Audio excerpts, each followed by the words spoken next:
नमस्कार सर्वांना. आज आपण बनवणार आहोत एकदम सोपी, झणझणीत आणि पौष्टिक अशी मसूर डाळीचा डाळ कांदा रेसिपी. अगदी साधी सोपी रेसिपी आहे आणि कमी साहित्यात बनते. चला तर मग सुरुवात करूया आजच्या आपल्या या रेसिपीला. इथे मी 2 मोठ्या आकाराचे कांदे घेतलेत. चिरून घेऊया आपण ते व्यवस्थित. आता डाळ कांदा आहे म्हटल्यावर आपण कांदा भरपूर टाकायला पाहिजे त्यात. इथे 2 मोठ्या आकाराचे कांदे आहेत, ते मी व्यवस्थित असे चिरून घेतलेत. इथे मी अर्धी वाटी डाळ घेतली आणि ते आपल्याला 5 ते 10 मिनिटासाठी भिजत ठेवायचं आहे. चला डाळ भिजते तोपर्यंत आपण कढई तापायला ठेवूया. चिरलेला कांदा आपण टाकूया त्यात. 2 पळी तेल टाकले मी छोटेच. कांदा चिरलेला टाकूया त्यात.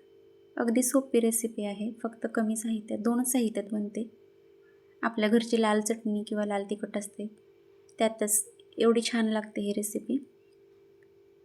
खूप छान लागते. कांदा आपल्याला परतून घ्यायचे लाल होईपर्यंत. तिखट आपल्याच आवडीनुसार घालायचं. इथं मी 1 चमचा तिखट घातले आणि व्यवस्थित असं मिक्स करून घ्यायचे कांद्यात. डाळ आपली भिजलेली आहे आणि 2 वेळा मी ती स्वच्छ धुवून घेतली. डाळ पण टाकूया त्यात आणि सगळं तेलात आपण व्यवस्थित असं परतून घेऊया. व्यवस्थित असं परतून झाल्यावर आपण इथं 2 ग्लास पाणी घातले.